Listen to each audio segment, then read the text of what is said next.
Red Bull has opened up about the 2025 season, and it looks like the team has already rung the alarm bell that things are not going to be the same as they were in the previous years of the current regulations. With other teams catching up and with Verstappen now finding it very hard to win races, can we see a massive change for the Dutchman's career?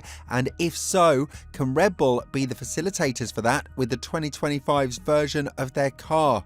It's safe to say that Red Bull have found it very hard to win the championship in the drivers category, and the fact that they've lost the lead in the Constructors' Championship and are likely to finish third goes to show where they currently stand as a team.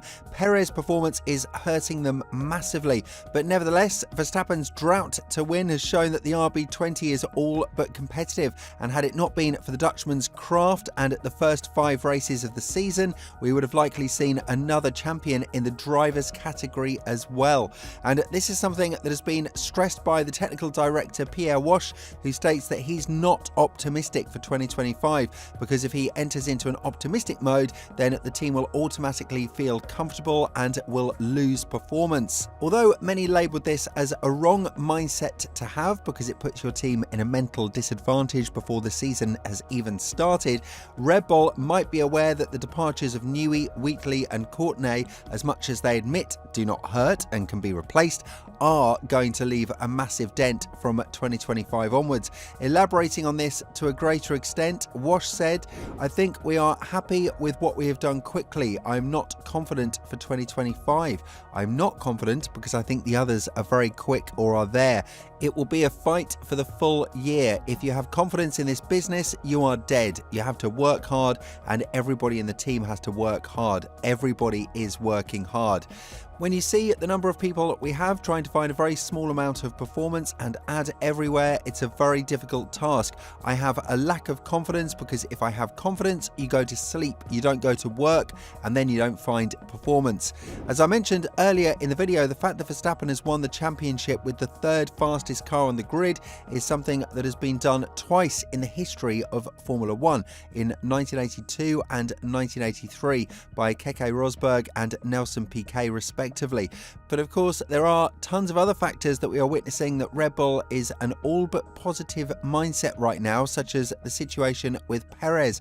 Even though Verstappen is keen to have the Mexican driver as his teammate from 2025 onwards, that might not be the direction in which the team will move forward. And when talking about this, Marco said that the team will have a shareholders meeting in which they will decide about the Mexican driver's future. Furthermore, the Austrian said there will be a meeting after Abu Dhabi, and the result of this meeting will be presented to the shareholders, and they will then decide what the driver situation for both teams will look like for next year.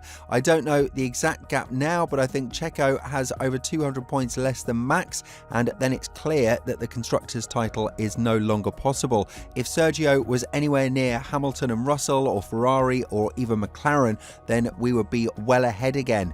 However, what's worth mentioning is that Red Bull have regressed a lot with the development of their car as well, and while Perez's performance cannot be put solely on the car's underperformance, the situation is loud and clear. The car is not where it needs to be, and Verstappen has been stating this now for quite some time as well. His father, who has been well outspoken in the last couple of months, has opened up on this question yet again, saying that if Red Bull want to see Verstappen as their driver in the next season as well, they must find out what is wrong for 2025 and make immediate changes to the car.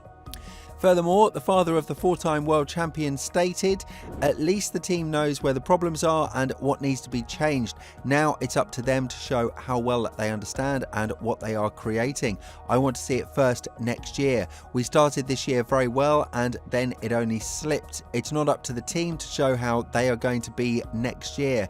Red Bull are not running the fastest car at the moment, otherwise Max would be winning races. For next year, some things have to happen for them to be competitive again. It also shows again how Max handles it and how strong he is.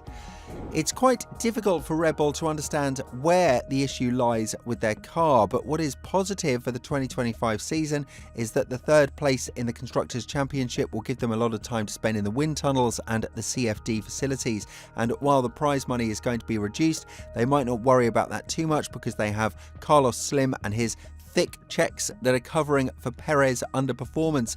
Still, the future of Verstappen is hanging in the air, and now that the combination of Honda and Aston Martin, as well as Newey being hands-on involved in the project that should rejuvenate the team to the point of competing for the championship, goes to show that maybe the Austrian team would be smart to think outside of the box when it comes to the four-time world champion.